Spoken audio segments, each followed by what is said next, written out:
হ দুলাভাই, মোটামুটি সবই ঠিক আছে। একটা সমস্যা আছে, আমার বোনের সামনে বললে একটু রাগারাগি হবে। আচ্ছা থাক। আরে কি হয়েছে আমাকে সেটা বলুন না। ও কেন জিনিসটা ঘুরাচ্ছে পেঁচাচ্ছে আমি বুঝতে পারতেছি না। আপনি বলেন আমাকে।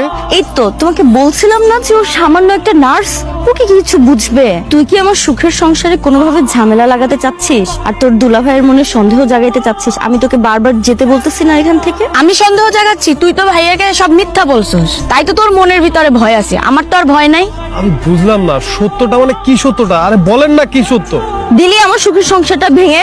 আপু প্লিজ সত্যটা বলেন। আরে ভাইয়া, এর জীবনে বাচ্চা কাচ্চাই হবে না। এই আপনাকে ঠকাইছে, আরো ঠকাইছে। ওর আগেও একটা বিয়ে ছিল, সেখানে বাচ্চা কাচ্চা হবে না বিদায় সেই ছেলে ছেড়ে দিছে, তারপর এসে আপনার ঘাড়ে জুটছে।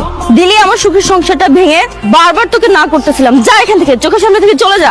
আমি তো যাবই, কিন্তু এইভাবে একটা সহজ সরল মানুষকে ঠকানো তো ঠিক হয় নাই।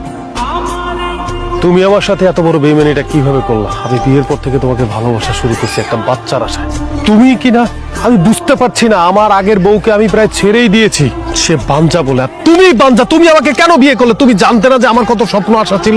তুমি আমাকে ভুল বুঝতেছো। আর প্রথম থেকে আমার তোমাকে পছন্দ ছিল, তো এই জন্য আমি তোমাকে বিয়ে করেছি। আর বাচ্চা কাচ্চা ওষুধ পাতি ঠিকভাবে খেলে এসব বাচ্চা টাচ্চা হয়ে যাবে, তুমি কোনো টেনশন করো না। তুমি আর কোনো ধরনের চাপা মারার চেষ্টা করো না। তোমার আপু কি বলে গেছে শুনতে পারছো? তুমি জীবনও বাচ্চার মুখ দেখবা না। আমি কোনোদিন বাবা হতে পারবো না। আমার মায়ের কত স্বপ্ন ছিল সে দাদি হবে, এই জন্য তোমাকে বিয়ে করলো।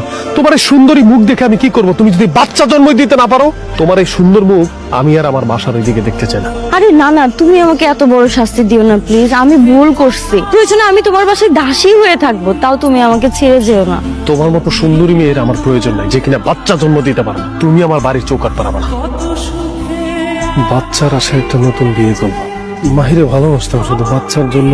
আমি একটা সুন্দরী মেয়ের বিয়ে করলাম, কিন্তু এই মাইয়ে বাঞ্জা, এটা হইতে পারে না। আমি এত বড় ভুল কেমনে করবো? আর ও আমার এত বড় ঠকাইলো।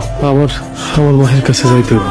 আমার মায়ের কাছে না গেলে আমার মনে শান্তি হবে না, আমার সবকিছু শান্তি হবে।